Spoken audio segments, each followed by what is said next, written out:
This is a Frontline Club event recorded on 7th of May 2020. A conversation about disinformation with Carole Cadwalladr, Ben Nimmo, and Jane Lytvynenko. I'm Elizabeth Palmer. I am a journalist with CBS News in London, and I would like to welcome our panelists.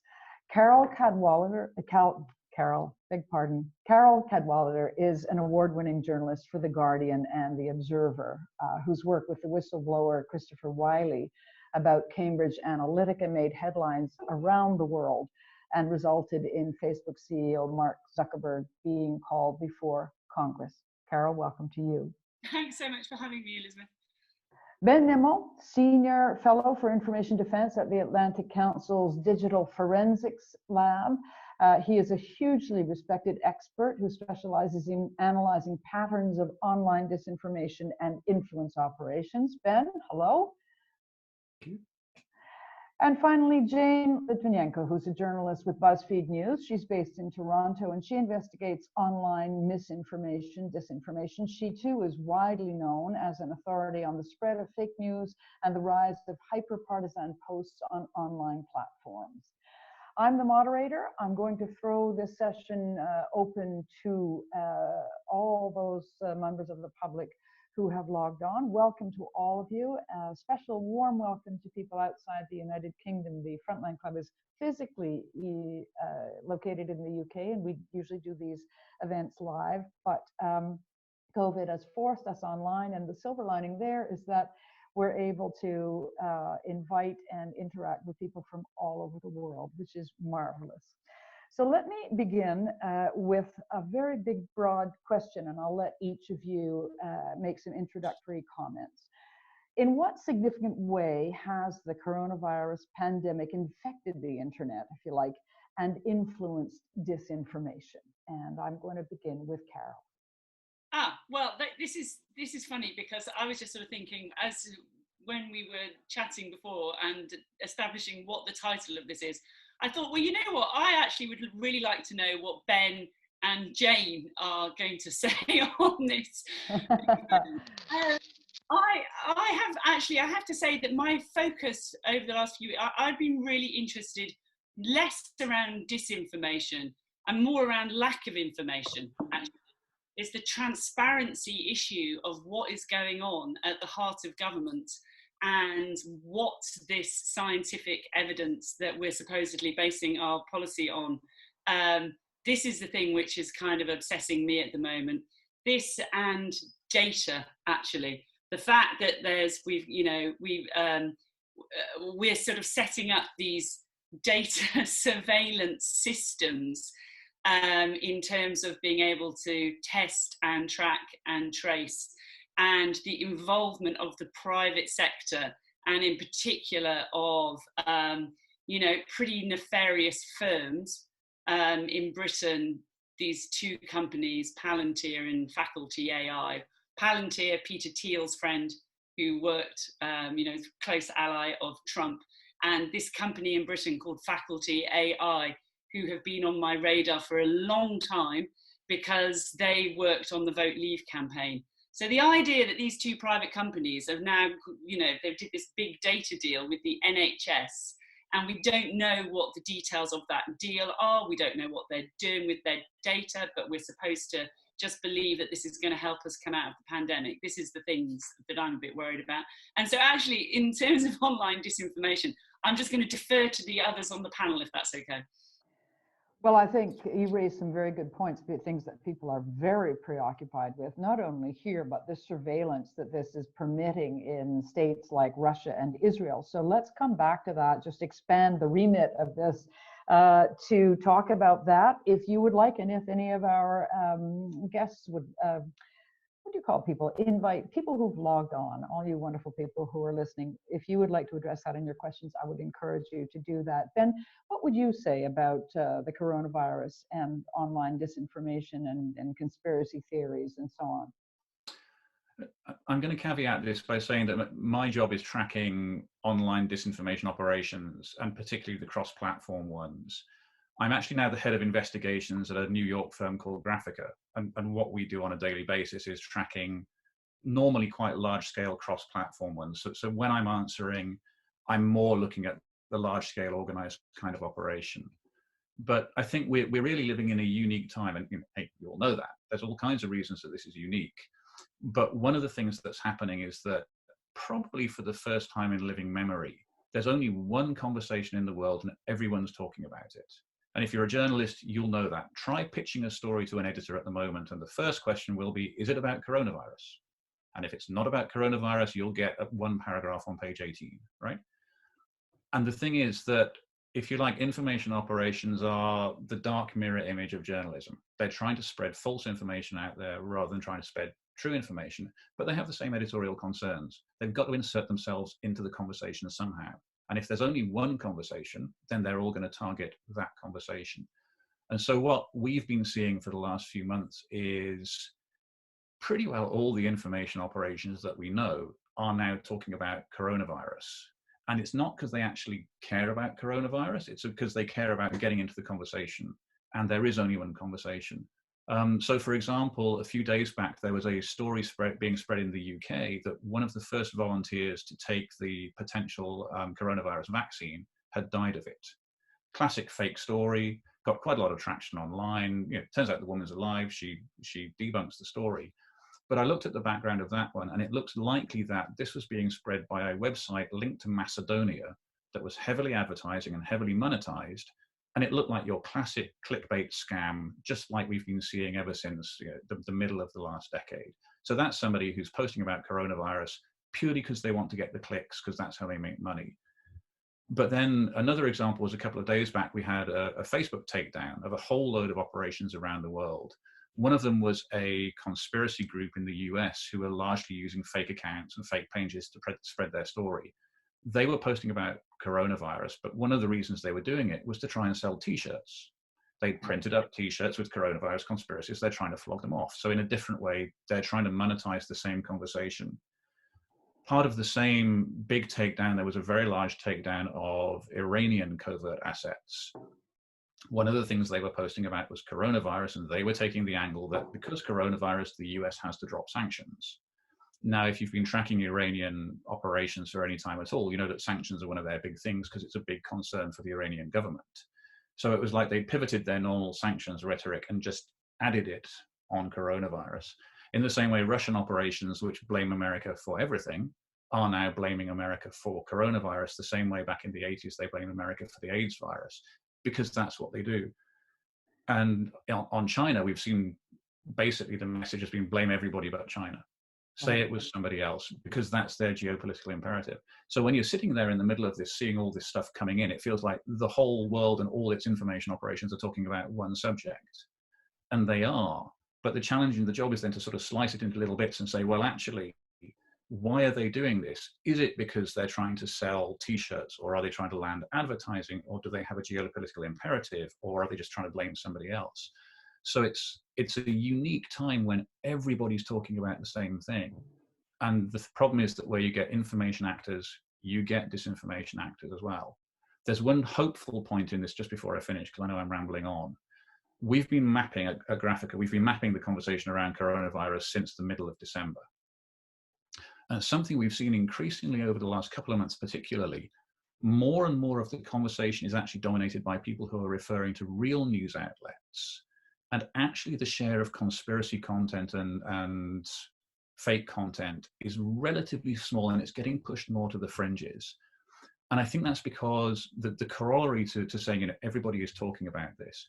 Whenever you have a major event, for the first couple of days afterwards, it's actually the mainstream media who dominate the conversation. But what happens is within a few days, they flip to another story because something else happens, and then they leave an empty gap. And that's where the disinformation actors and the propagandists really start to push through. But what's happening with coronavirus is that the conversation hasn't stopped. The media haven't moved on, which in some ways is a nightmare, because if you want to talk about something else, you can't. But it does mean that there's so much information out there from more reliable and more verified sources that it's still hard for the disinformation to break through. So at least that's the positive side. There is a lot of disinformation out there, but there's an awful lot of real information as well. And at the moment, it seems that it's still dominating the conversation. Ben, thank you very much. That was excellent rambling. Um, I would like to remind everybody when we get going for questions, you can type them in the Q&A slot, which you'll find at the bottom of your screen, and I'll be checking to see what questions there are and be fielding them once we have had a little more dialogue among our guests.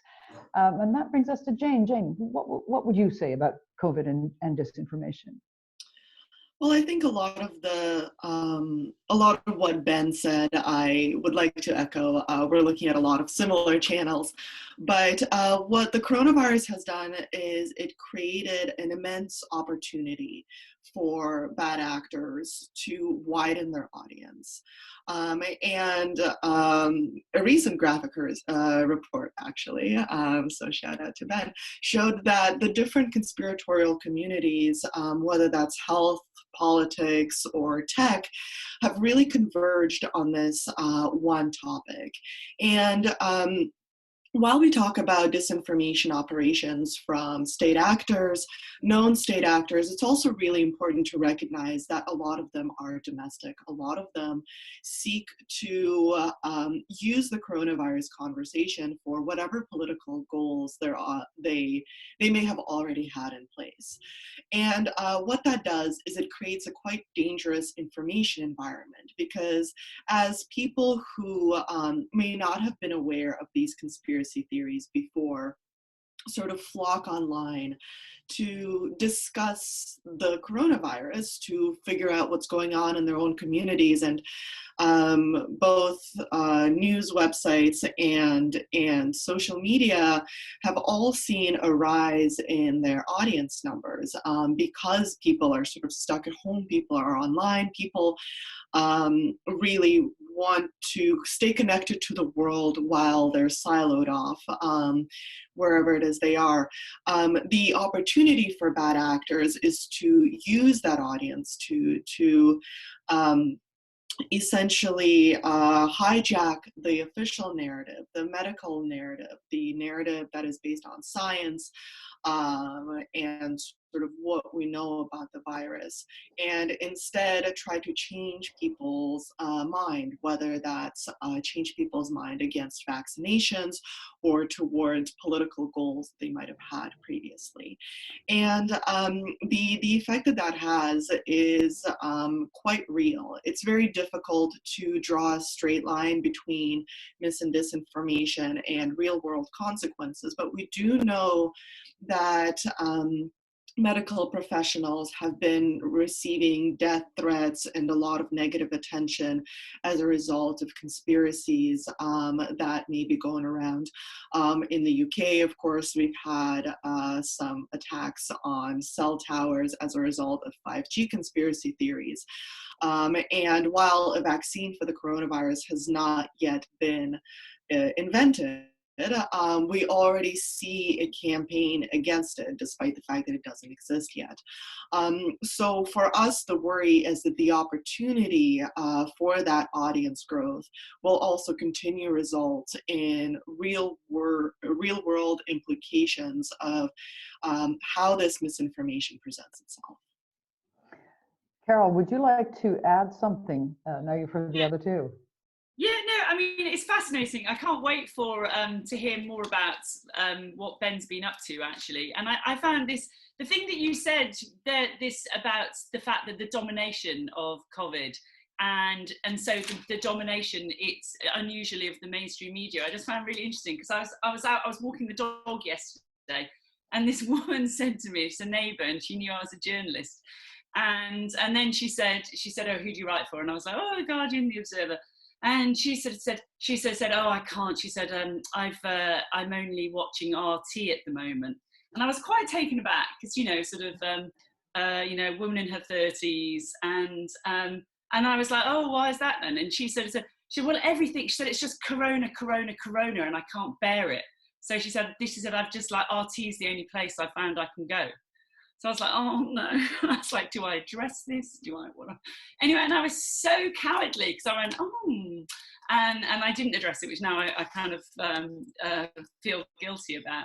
But the thing that Jane was saying about the anti-vaxxers I mean, this is just so totally terrifying. And, you know, we can see what's happening in the States. And the thing I found fascinating is that there has been, you know, the British far right and the American far right, and the links we've seen between Brexit and Trump have been, you know, so tightly enmeshed for the last 3 years. But it really felt like from the beginning of this crisis that they were following distinct and different paths. And we've all been more, it's felt to me like in these sort of national silos.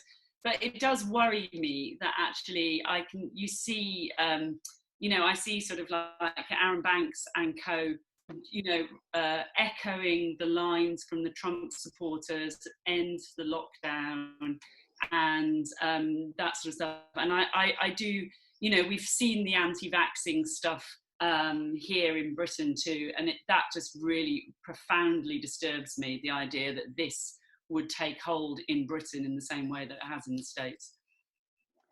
Ben, there's a question here for you, which I'll field, but I wanted to mention that as I read some of the material that Graphica had produced, you made the point that the coronavirus has been harnessed by the radical left and the radical right in order to push their agendas. And maybe you could address that. And let me add this question, which comes from Magda Walter.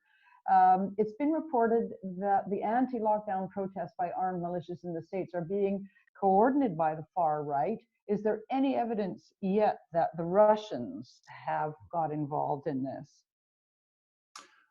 So I'll take the second question first. On the radical left and the radical right, that was more my colleagues who were working on that particular study, so I don't have a lot of granularity to fill in there. But something we see is that, particularly when you're talking in the online space, extremes tend to meet. And you will sometimes find that if two groups who are opposed in every other way realize that they both oppose the center, you'll find them echoing each other, sometimes unconsciously, sometimes consciously, because my enemy's enemy is my friend.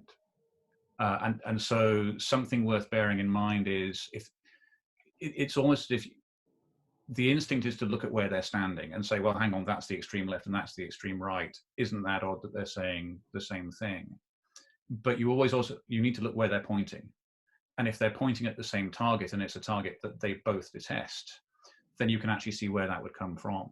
And talking about the anti-vaxxers, one example would actually be, while I was looking at the Iranian information operation that went down a couple of days back, there was an unaffiliated user who had posted to one of their groups saying that Bill and Melinda Gates are trying to, you know, rule the world and flog false vaccines and profit from people suffering. We've all heard this before, right? But this was a post in 2013. It wasn't about coronavirus then, I think it was about Ebola, but something that you see is this kind of conspiracy theories will latch onto any story that's going and they'll just try and piggyback off it. And so yeah, the vaxxer movement is a long-term issue. Right now, coronavirus is massively in their court because it's a health issue, right? But it's the same thing they were doing on Ebola. It's the same thing they were doing on H1N1. It's the same thing they've done on measles. There's a tradecraft there and a community there that is definitely worth looking at to see what they're going to pivot to next. On the question of the Russians, I have not seen any evidence of influential Russian influence operations, sorry, a bit of a tautology, being carried out covertly online recently. Now, that's a bit of a caveated phrase because obviously we don't know what we haven't found yet. And part of the challenge is tracking the overt activity and trying to find the covert activity, which would be the bulk of the iceberg. But something we've seen over the last few years is that every time there's been a takedown of Russian information operations, and there have been a lot, each time they get taken down, they're trying harder to hide. They're doing more on the obfuscation. They're doing everything they can to hide. But the payoff they're making is that they're having to trade secrecy for engagement, which makes sense, right? On social media, what you want to do is stand out. You want everyone to notice you and say, hey, follow this guy. If what you're trying to do is be on social media but hide, I mean, there's a contradiction in the logic right there. And so, for example, the last confirmed Russian takedown we saw was in October last year, mainly on Instagram. And pretty well anything that operation was posting longer than 2 sentences was just copy pasted from somewhere else, because that way they avoided making any of the language errors that have given them away so many times before. But as soon as you're copy pasting other people's words, you have no voice of your own. So why would anybody follow you? And in that particular target set, most of the assets had between about 2,000 and 5,000 followers, which is not negligible, but it's orders of magnitude less than the 135,000 that just one Russian IRA account had back in 2016 and 17. So from what we've seen so far, the Russian information operations that have been taken down recently have been struggling. They've taken a beating, they haven't been getting great impact, and they've been having to try a lot harder to hide. Now, that isn't to say that they're not out there, but the stuff that we've seen so far does not indicate that they are managing to swing the online conversation in the way they might have been able to do a few years back. If I might add to that, there's also something really important to understand about state-backed information operations, and that is that they don't operate in a vacuum, right? Their goal is not necessarily to create a whole new conversation, right? Russian disinformation operations don't go around waving a flag saying Putin rules, right? And hoping that other people take it up. What it does is it builds on existing narratives within the country or region that they're targeting, and tries to amplify the way that those narratives clash. So rather than creating a brand new falsehood that they hope people buy into, what they do is they amplify different conversations from different actors that essentially steers the conversation away from points that might not be beneficial to Russia, and builds on existing sort of societal gaps or societal issues that were already there. So it's really important to talk about state-backed disinformation operations, but it's equally important to turn inwards and look at what the conversations are in the country, how outside forces are influencing those conversations. And by outside forces, I mean politicians or policies, or whatever other sort of societal disagreements we have. Because we can talk about Russians, sure, but there's disinformation operations from all around the world. But even when we talk about pre-COVID times, disinformation operations from Russia equally boosted pro-climate protesters and anti-climate protesters. Likewise, during the 2016 election, we know that Russians have organized protests pro-gun violence and against gun violence. So it's not necessarily creating a whole new narrative hoping for people to buy into, but really inflaming societal divisions that are there. And I think that's a point that sometimes gets lost when we talk about state-backed operations.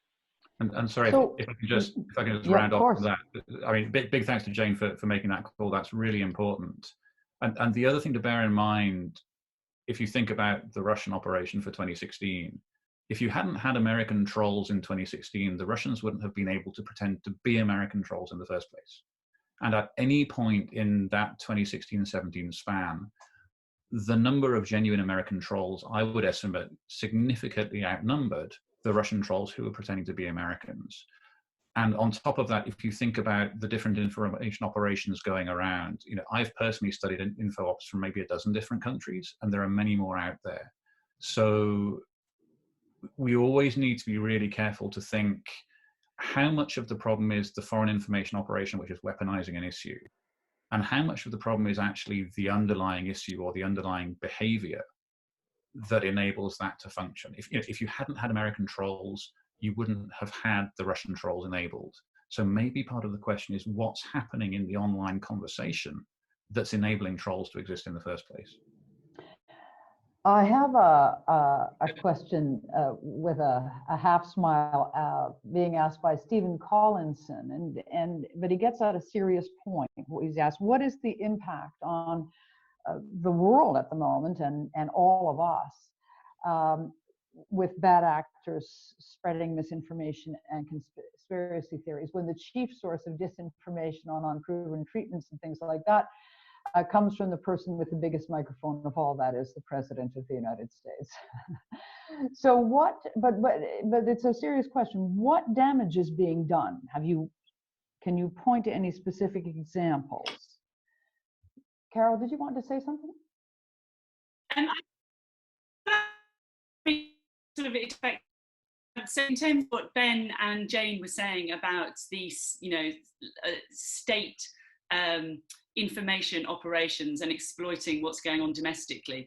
So I've just found what's going on domestically really interesting, in that I just look at looking at my Twitter feed is really interesting. And actually I had a guy who's been looking at my trolls, and it's been a kind of fascinating little case study, because the Brexity trolls, who I have reams of, have now become Corona trolls. And there's like you can see bot activity, but there's also very much organizing groups. I mean, that's what it looks like. There's organizing groups who are swarming onto my accounts, and they do, you can see it actively happening. They are actively polluting what is going on in the conversation. And, it's very directed in terms of supporting Boris Johnson and supporting the government's line on its strategy, etc. And these things are never without consequences, and you can see it. It's just that, so like, I'm just one journalist, but you can see it also now, them starting to target, I think, scientists and people of authority who are trying to talk. It's the same thing we've seen happen everywhere. Evidence-based journalism has been under attack for the last 3 years, but now that scientists are being given more of a platform and more of a voice, we're sort of seeing more swarming around that, I would say, just in this, as I say, in this, not looking at the big meta picture, but just actually what you can sort of see with your own eyes. What damage do you see, Jane? So on the question of sort of figures of authority spreading false narratives, I think that that's important to bring up. And it's important to bring up because mis and disinformation can be bottom up and top down. And part of the picture is that there are many countries in the world where citizens are not able to trust their politicians. The US is not the only country by far. And what that creates is essentially a vacuum of information and a vacuum of authority. We've seen this to various degrees from around the world. We've seen Maduro in Brazil deny that coronavirus is dangerous, and likewise in Belarus, where the government line for a very long time was go to a sauna that will kill the coronavirus. So this is an issue that is being dealt with and felt across the world. And not only is it being dealt with and felt across the world, but what the coronavirus has created is an opportunity for mis and disinformation actors to import and export mis and disinformation from other countries. So for instance, we don't want to put too much stock in RT and Sputnik because there's sort of some questions as to how effective their methods are. But one of the things they do is they translate something that has happened in the US into another language, which then sometimes gets picked up in that language. There's definitely some real world harm in this as well. As we've mentioned, medical professionals have reported getting very serious harassment while they're on the front lines working in unbelievable conditions. But we've also seen people attempt to try to self-medicate in many cases, whether that's with products that are promoted by politicians or with products that are promoted by these sort of self-described holistic doctors. And we've seen a huge rise, for example, in vitamin supplements purchases as a result of a lot of these, a lot of this misinformation. So when we think about it, we really need to think about it as an ecosystem, how different countries are interplaying with one another and the impact that has not just on the country itself, but also across borders. Ben, did you want to add something to that? Yeah, the way I would think of this is if you're thinking about the harms of disinformation, almost regardless of which source it's coming from, you can break it down into the real world harm. So when people set fire to 5G masts, or a few years back when the Pizzagate conspiracy was a thing, the guy who went to the pizza place in DC with an assault rifle to self-investigate what was going on. Individuals fall for this kind of disinfo and they do dangerous, potentially criminal, potentially lethal things, either to other people or to themselves. If somebody actually injects bleach because of what the president said, they're probably going to die. That is a real world harm right there. So you've got one set of issues around what happens when people believe this stuff and take action on the basis of it. But then you have mental harm, you have mental health harm, and Carole will know this. Anybody who's in this space gets trolled. It's just what happens. And the trolls are, some of them are very practiced trolls by now. They're regular, repeat offenders. They'll keep on doing this. They have their coordination mechanisms. Sometimes you can see them at work on places like 4chan and Gab. Sometimes you just see it when it hits. And they will pick a target and they will swarm. And for a target who's not used to that and who hasn't seen it coming and hasn't lived it before, and particularly if all they're doing is their job, to suddenly have a few thousand death threats coming in the space of a couple of hours is terrifying. You don't know where it's coming from. You don't know what's happening. The first time it happens, you think, what's going on here? And so and we've all seen headlines of celebrities who've fled social media because they just don't want to deal with the trolling anymore. That is a separate branch of harm, which I think we would ignore at our peril. But then there's a third branch of harm, which I think of as civic harm.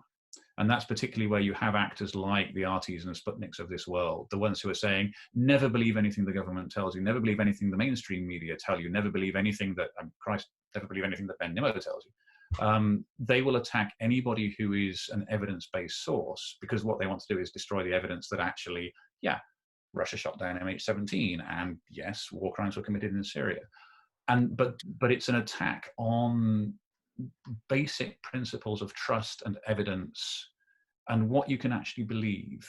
And that's a corrosive long-term harm, but it's really what it's corroding is the civic integrity of discourse.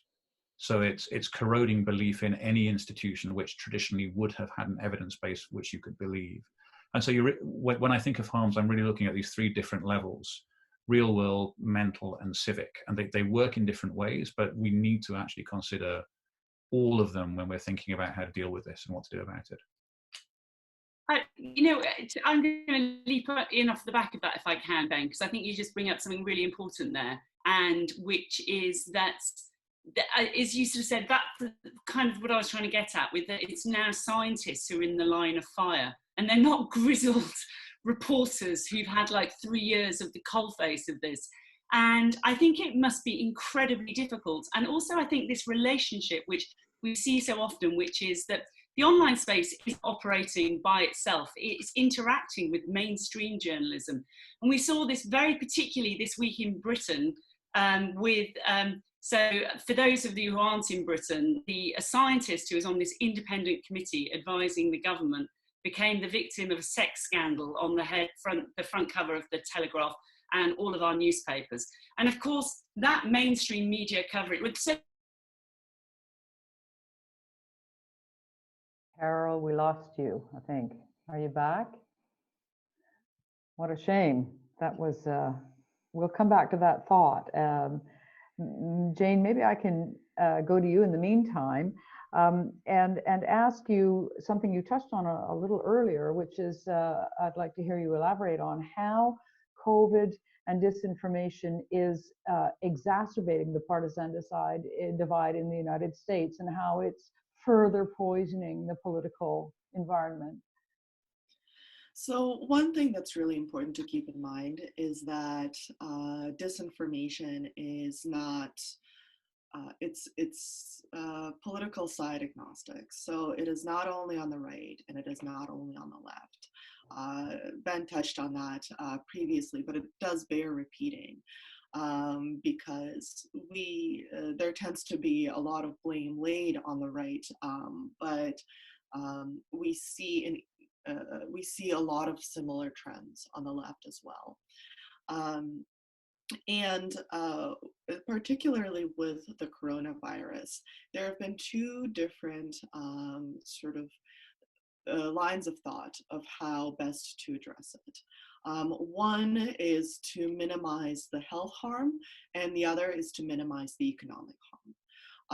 And those two different lines of thought have generally fallen to different political divides. So whereas quarantines have been seen as an incredibly effective measure to sort of slow the spread of the disease, those same quarantine measures have been now presented as a left-wing solution, not a science-based solution. And likewise, those quarantine measures all around the world have resulted in a very deep economic disparity. And that economic disparity is being felt across political divides. But folks on the right have taken on that narrative of economic disparity and presented it as a solution from the right. So in reality, both of these concerns are quite real. And when the virus narrative was first starting out in North America and in English-speaking countries, we didn't have that political divide. That political divide did not exist at the outset. It is as the narrative progressed that each sort of political side also took a different approach as to how they would deal with the virus. And that really helped entrench political divides that may not have been there, right? And it's really important to understand that the concerns are really sort of across the aisle. And to Carole's point, which I hope she can finish now that she's returned, there is definitely also a lot to be said with how mainstream media has presented these narratives. Although a lot of people in the mainstream media strive to be responsible, at the same time, we cannot escape the sensationalizing that is happening of the responses from either side. And maybe, Carole, this is a good time for you to pick back up on what you were mentioning.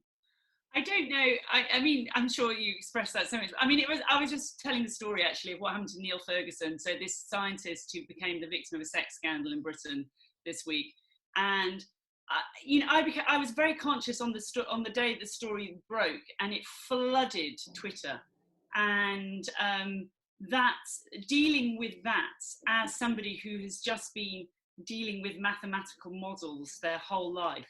That combined onslaught of the mainstream media and social media, and how kind of extraordinarily intense that is.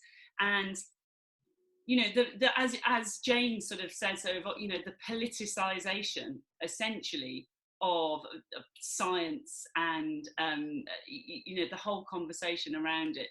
And I really do think, I suppose I was just thinking about the individuals who've been caught up into this and how incredibly difficult that must be, and how damaging it is for all of us. I mean, I find the Neil Ferguson incident incredibly chilling, actually, because I think it's going to I think that now anybody who speaks out, who decides to go public with just simply what the results of their academic research are, is going to really think twice about it, and that is a sort of really troubling interaction, I think, between the mainstream media and between the sort of online environment, I suppose.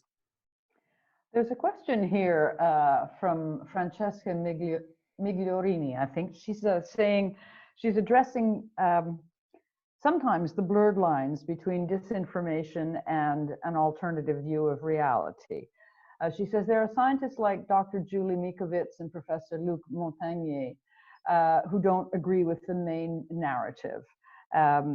Isn't it dangerous to imply, or isn't it dangerous that they are sidelined because of their alternative views? And does this, how does this intersect with the larger ecosystem, and how a reliable narrative can or can't emerge around alternative facts? Ben, do you want to tackle that? I think one way to look at it is that hysteria around any subject is a fundamentally bad idea. Whatever the subject is, as soon as you start getting very heightened passions and very heightened emotions injected into it, it's going to be really hard to have a sensible conversation. Now, within science, there's a range of theories on practically every subject that you could care to name, because scientists, that's the way they are. And it's important to be able to have the debate. There are some theories which have been comprehensively and repeatedly debunked. So a lot of the anti-vax theories are based on pseudoscience, which has been debunked. But some of the claims of miracle cures have repeatedly been debunked. Some of the kind of cures that are being sold online, there are actually official government warnings saying, look, this was debunked back in the 70s, and if you take this medicine, your skin will turn blue and you will never recover. So I think we need to make sure we're distinguishing between stuff which has been disproven and then the range of opinions which are still discussing something where fundamentally the science is evolving very, very fast. But beyond that, and coming back to Carole's point, part of this is a behavioral issue, and part of it is a social issue, because a lot of what we see online is hate mobs. Fundamentally, you'll get gangs of people who will come together and try and scream somebody down because they don't like what they're saying. And I say don't like deliberately. It's not that they don't agree. It's that there is some emotional trigger in them which goes, I cannot bear the thought of this person saying something that wounds me so deeply, so I'm just going to try and destroy them online. And they swarm together in mobs and they'll come at you. And Carole will know what's this like. Jane will know what it's like. We've all had this, right?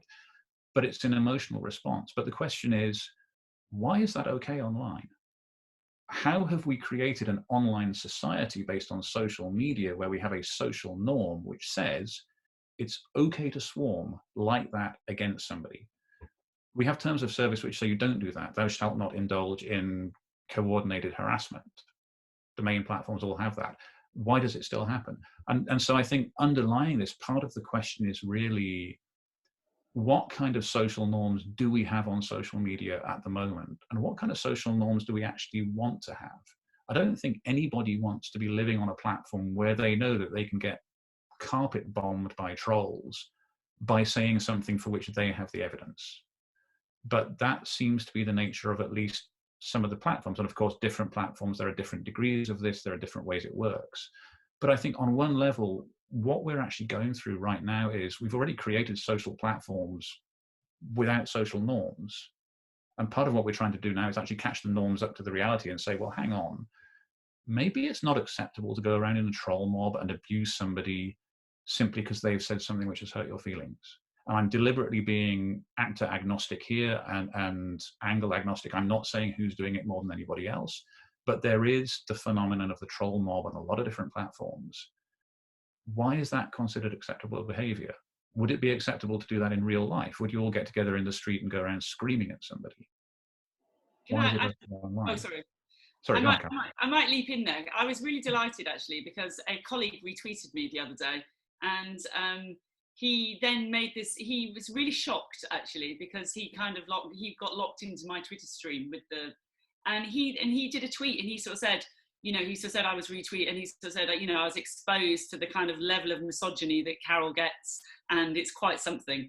And I was so delighted, because I just thought it's so, the thing that I've found, one of the most depressing things I've found over the last 3 years has been the fact that misogyny just doesn't get called out. You know, like other forms of abuse do get called out a bit on Twitter, but misogyny is just like baseline, and it's, you know, we see it there all of the time, and actually they get away with it, and that I have to say is I found that sort of like ongoingly painful. But then by the same metric, I was retweeting Afua Hirsch, who is a broadcaster here, and I got the wave of racism coming at me that she was getting. So I just thought, it's this, you know, it is, and that just really shocked me, because I was like, God, Afua gets that every day. That's, you know, so I mean, I just totally agree with you, Ben. That's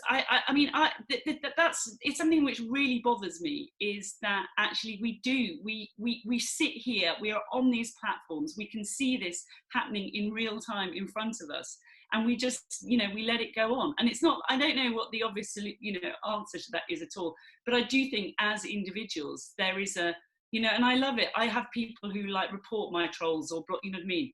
And do, I mean, it's kind of funny actually, because I there's somebody, we've been thinking about doing a kind of citizen troll army, which is that we need to line up bodies against them. And anyway, I don't know if there's any mileage in that, but it was a thought. Need to do something. Yeah, the trolls are certainly a problem, and they're a problem online. But I'd really like to sort of steer back to the question regarding Judy Mikovits, and the sort of question regarding alternative narratives that may not have gotten addressed. And the reason I'd really like to talk about it head on is because there's a really interesting trend that we've seen with the coronavirus, of the elevation of essentially pseudo-experts, false experts, who have quite spotted history with medicine and with science, but have used the coronavirus as an opportunity to elevate their image. And it's particularly interesting because once you take the sort of longer view, the narrative that has been built around these experts breaks down pretty quickly. So with Judy Mikovits, we've seen that she has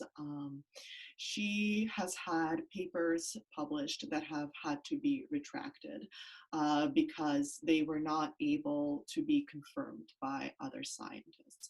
And it's really quite important to remember that when we're talking about science, there actually is a very rigorous process to address competing ideas and to confirm the science that one lab or one group of scientists has put out. So that process does exist. Those competing narratives in science, that competing evidence is part of the scientific process as we know it.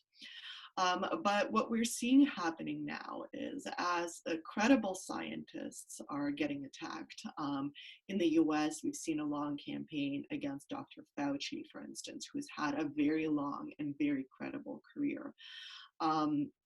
There's a group of about 30 experts that I personally am tracking who have elevated themselves using social media, despite the fact that the science that they have previously published didn't necessarily stand up to that rigorous scientific process, or who present themselves as doctors, but might kind of lack doctoral credentials, or might sort of bolster their doctoral credentials. And the interesting part about disinformation is that if you zoom out far enough, you can really see the way that a narrative has developed. So for the majority of these scientists, Judy Mikovits included, they have not had a very high profile before the coronavirus. They sort of, their names were floated around on niche websites that were popular within their specific community, but really weren't seen as credible places to go for information, as safe places to go for health information.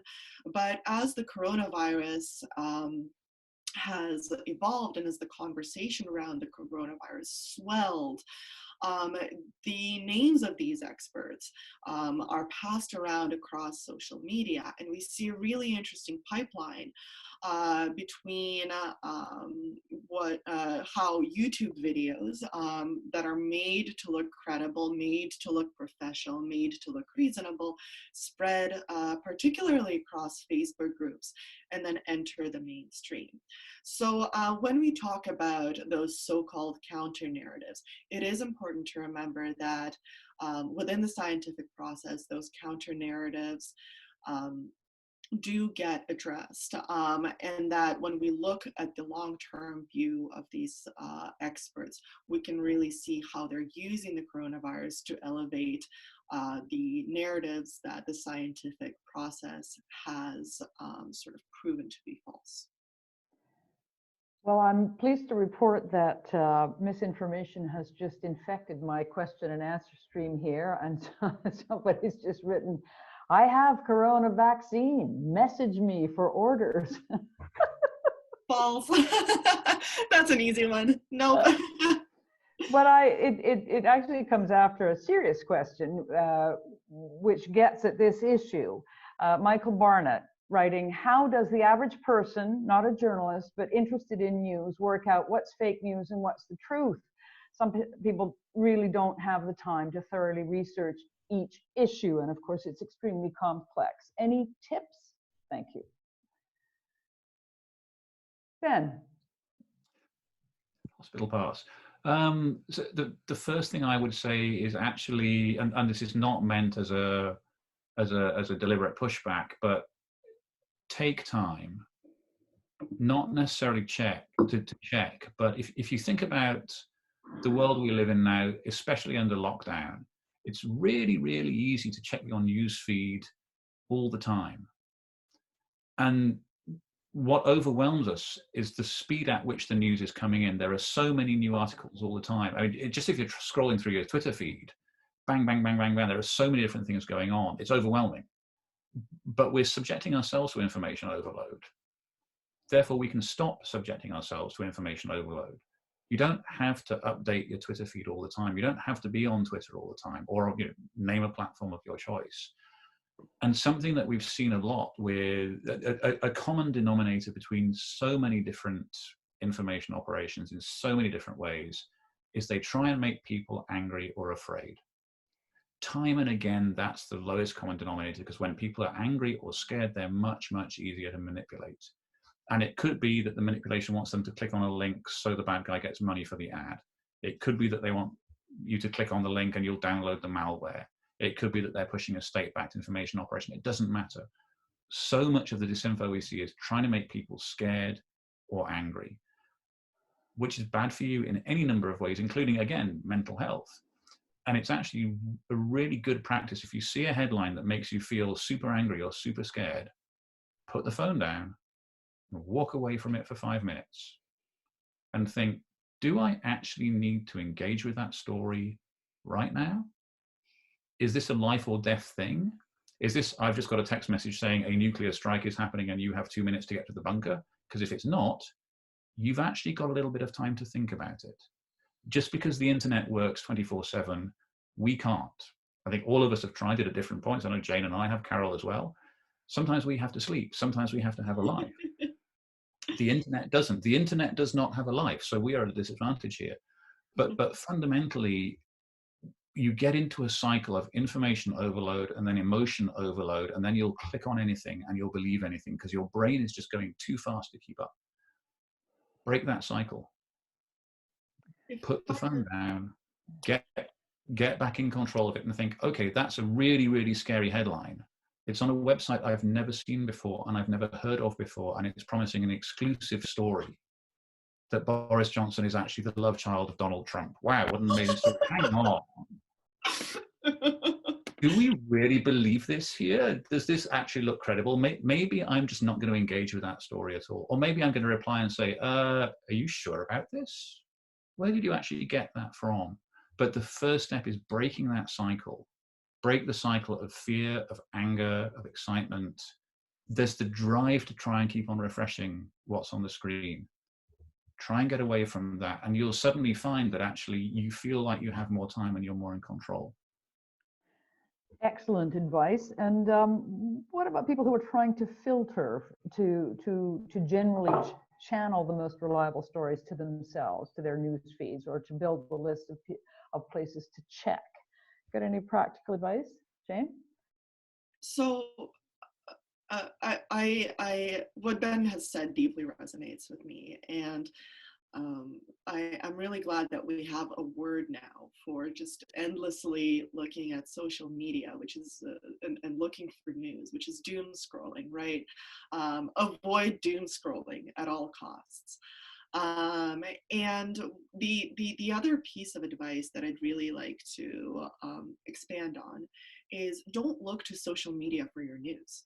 Our social media systems were not built for news. They were built for conversation. So you can use the social media to inform what you want to learn about. You can use social media for those conversations. But the most radical idea I'd like to propose is to just go to a news website, right? If you'd like to look for news, go to a news website. We sort of created this online ecosystem where it can feel like social media is the only place where we can be. That's especially true on our phones, where social media companies have introduced very robust apps that are very difficult to navigate away from.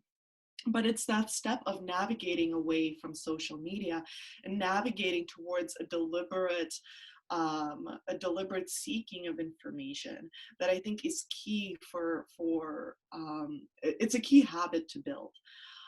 So for instance, for me, I pay for a subscription for several news outlets, both my extremely local news outlets and national news outlets that I feel like I can trust. And when I'm looking to catch up on news, I'm not opening Twitter because Twitter is, not very helpful most of the time. And neither is Facebook, and certainly not Instagram, where you can't even insert a link to a news story, right? What is helpful is opening, the Washington Post app, the New York Times app, the Toronto Star app here where I am, and looking at what the news of the day is. And not only is it helpful in steering me away from possible false information, but what it also does is it creates a finite amount of information that I can look at. Because social media can make it seem like there's an endless stream of things that you have to catch up on right now, or else you're not in the know. It creates that panic and that anxiety that Ben has talked about. But in reality, every publication has a very limited amount of reporters that are shrinking every day, unfortunately, with the industry. And that limited amount of reporters is working as hard as they can, had to avoid using a profanity there, but working as hard as they can to bring the news to people. But that news, the amount of news published in every day is finite, and the amount of news published every day that is relevant to you or that you should know about is also finite. So taking a step back from social media, going on news websites, going on Google News or Apple News if you prefer a more aggregate version, is a really good way to make sure that the information that you're getting is, one, not too overwhelming, and two, credible. And it's worth mentioning that some very credible publications have made, who normally have paywalls, have made their coronavirus news free to everybody as a sort of a public service. So if you've been discouraged before by paywalls, try again if you can't afford or don't want to pay, and you may find more is available than you think. Somebody else here is saying, why not also recommend going straight to the WHO myth-busting page? It's a good default for solid information in the pandemic. Are you on board with that, Jane? Yeah, absolutely. They're not. The WHO myth busting page is really great. There's also every fact checking organization in the world is on the same story. So if there is a falsehood, you can search it in your Google or your Bing or your DuckDuckGo or whatever it is, whatever search engine that you use, and credible information will pop up. And if you don't see that credible information, like Ben said, give it a couple of hours. You know, we're all working really, really hard, but it does take more time to get at the truth than it does to make something up. So sometimes it takes a couple of hours to fill that information void, to fill that vacuum, but that vacuum will get filled. Yes. And sorry, Elizabeth, just Yeah, one thought, go ahead. riffing off what Jane said, which I completely agree with. Just one other factor in there is ask yourself what you're actually looking for online. Are you looking for information or are you looking for entertainment?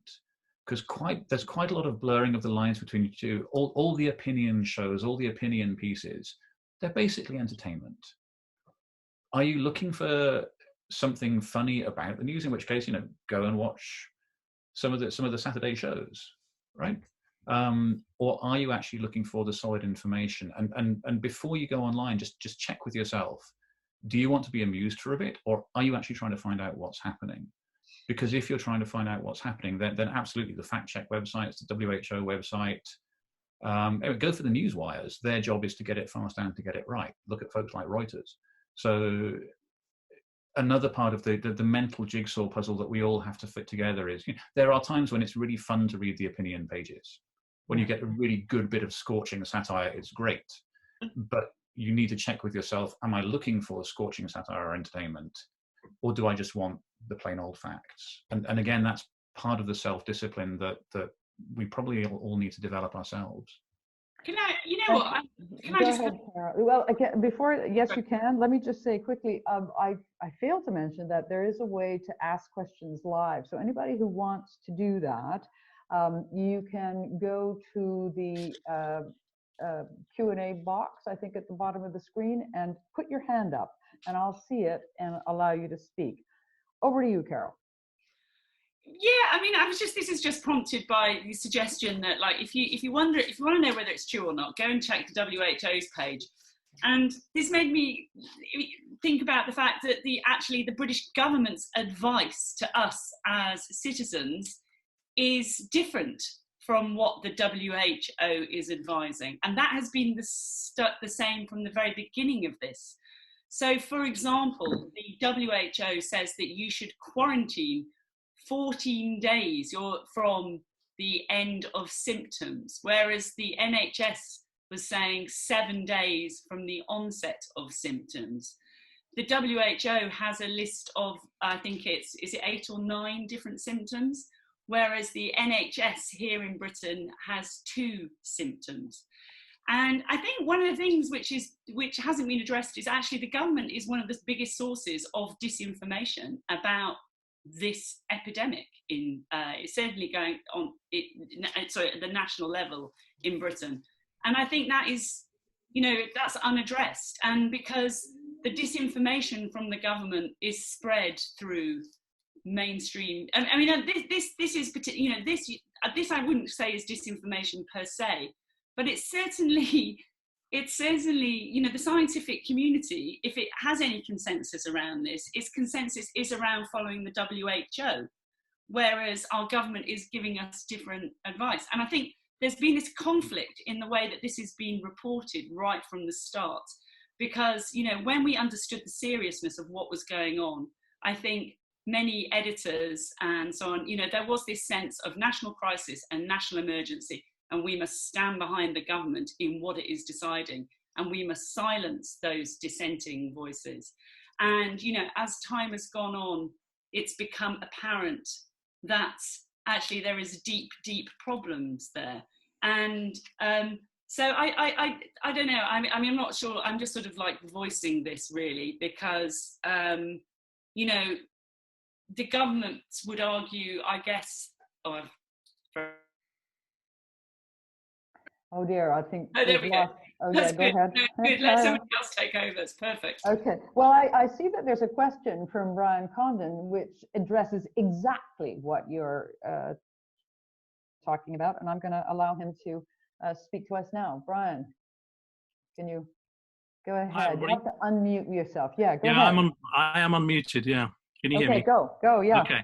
Yeah. It's funny. I just typed a question about 30 seconds before Carole spoke, and my question was: is the messaging from the UK government and others about the potential exit from lockdown, is that misinformation? Is it disinformation?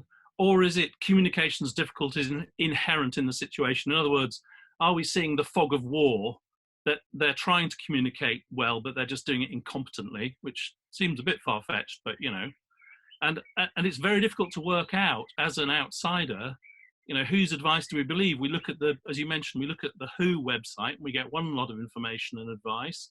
We look at UK government advice, which is different.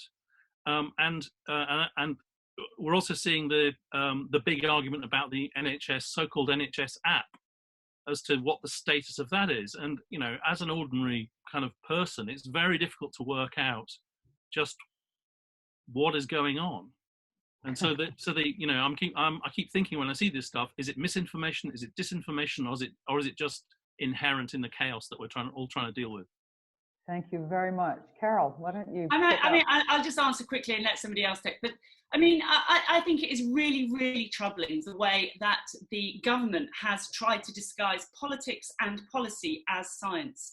And, we are seeing the ramifications of that now. But it's still, this is where I was saying the lack of transparency, because the absence of information has given rise to this misinformation and disinformation that it is spinning out. So, the traditional machinery of political spin is now being used for these very critical subjects around our health and well-being.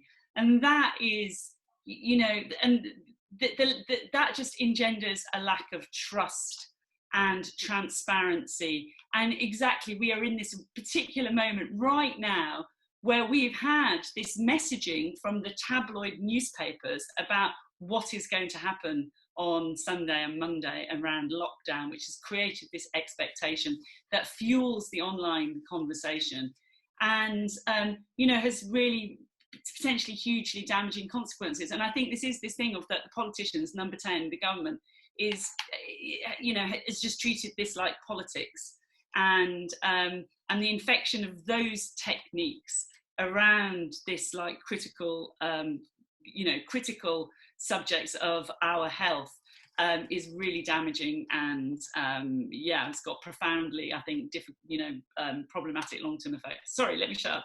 Somebody else take over. Ben, did you want to have a go at answering Brian's question? Sure. The short answer is that I don't know the answer, and I'm really grateful that we got folks like Carole who are really holding the governments to account on this one. Just two little points I would make. One, just on the use of language, disinformation, misinformation, in case anybody's confused about those two. Certainly when I'm using them, disinformation is deliberate, misinformation can be a mistake. And so the only time I would call somebody out for disinformation is if I thought I had evidence that they were doing it deliberately. And so if you don't have a piece of evidence which says, here is the government, clearly they know one thing and they're telling you another, then I'd just be wary of calling anything out as disinformation. And the other point running on from that is really, if there is one power in the universe in which I believe absolutely, it is human incompetence. People get things wrong. 99% of the investigations I've seen brought to conclusion have worked out because somebody made a mistake somewhere. It's the single greatest power in history. And so actually, it is worth thinking, whenever I'm looking at an info op, sometimes one of the things I'm thinking, is this a really, really Machiavellian ploy, which is like 4D chess trying to triple bluff somebody, or is it somebody just made a mistake? And actually, a lot of the time, incompetence is the greatest power that you will find. So I can't make the call on what the UK government is doing. I haven't been studying it, but I would just broaden those parameters slightly and say incompetence is a great power, and particularly at a time of national crisis where everybody's working double shifts. The idea that the government's fumbling and stumbling is, well, I mean, that's pretty much what governments do. So it need not be deliberate disinformation. It might be, and I can't make that call, but it is, you know, a statistically large sample of things which look like disinfo actually just turn out to be people getting it wrong. The other thing that the internet has shown us is that a lot of people working together can get things very right. And that brings me to a question from William Heath. Is Wikipedia at this time of crisis a reliable source, particularly if you want to try and understand the science or to understand the background on somebody? Jane, Wikipedia, yes or no? Definitely a big fan of Wikipedia personally, and the Wikipedia app, I've spent many an hour browsing. The thing that I'd like to sort of expand on a little bit from what Ben and Carole said is that the trouble with democracy is that it requires constant vigilance and constant participation. This has been true before the coronavirus, but the coronavirus has really proven how important it is to have a well-informed and well-educated electorate. And while we should be able to rely on our public officials, we're not always able to. And sometimes we need to do our own research, whether that's research through the press or research through Wikipedia. Wikipedia itself is, I find, generally quite reliable, but there are, of course, outliers. And we're not in a situation where we can lean on one source. We're in a situation where the situation is constantly changing. And we should be able to the best of our ability, sometimes that's not possible, but to the best of our ability, research and be informed. Reporters make mistakes, Wikipedia makes mistakes, governments make mistakes. Sometimes those mistakes are seized on and weaponized by people who mean it.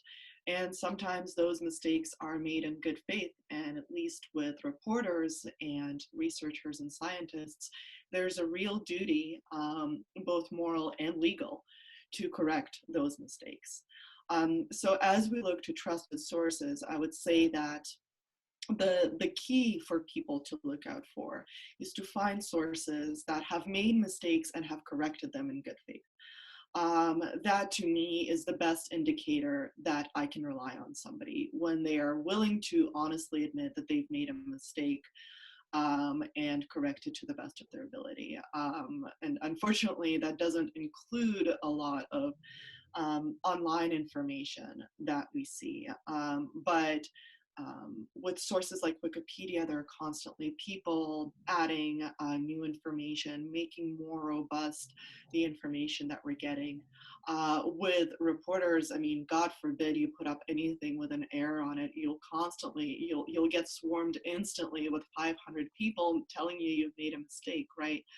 And with science as well, if somebody can't replicate the study that you've made, that study will be discredited and it will be retracted. We've seen that before. So thank you. Yeah. Go ahead. Okay. Well, look, we're almost out of time, but there was one very specific question for Carole. Somebody asked whether you'd be willing to update us on your face-off with Aaron Banks. You're muted, Carole. Unmute yourself. That's such a nice question for somebody to ask about that. No, he's very relentlessly continuing. There's no sign of him giving up at the moment. And iodine, did you know that? This is what Aaron Banks is on at the moment. So, you know, in the US, it's bleach. Aaron has invested in an iodine factory and company, and he's been very excitedly extolling the benefits of iodine in this. So actually, I must be always careful about what I say about him in any public forum. But thank you. I mean, basically, I couldn't. The whole thing is, I couldn't fight this Aaron. Sorry, I was being kind of flippant there, but you know, it's just really troubling. This whole thing, strategic litigation to try and shut people up. You know, he did this thing last week, which is that he threatened. He sent a pre-action letter to the Electoral Commission, all right, the official regulator, claiming that its decision to refer him to the National Crime Agency was defamatory, okay? And, you know, for a taxpayer-funded organisation, the official regulator, they can't pursue that. They can't defend themselves. They would be hammered for wasting taxpayers' money by fighting back. So the Electoral Commission had to, you know, this sort of painful legal process to settle with Arron Banks. And it ended up deleting a couple of pages of its website of historic information about how it came to refer him. Now, this is just, it's so incredibly chilling, this, and it just opens up the door for other bad actors taking action against, you know, not just the Electoral Commission, could be against the police or, you know, there's all sorts of possibilities for that. So this rise in, they're called SLAP cases, which really troubles the press freedom organisations. They're on the rise all across in Europe, in North America. And, you know, my case is one of those. And you know, the only reason I can fight this is because I've been really, really lucky to crowdfund support to help to enable me to pay for it. But, you know, it's difficult. And, you know, I don't have support from an organisation to do that. And, you know, the way that individual journalists can be just picked off is, you know, something which should deeply worry us all. Anyway, so I am incredibly grateful to, you know, the crowd who have sort of come up to help me with that. And so thank you if you're out there and you have. Well, I think you've also just identified an excellent topic for a future panel. In the meantime, I'd like to thank you all very much, and all the hundreds of people who joined us. I hope you've enjoyed it and walked away with some solid advice and some good ideas.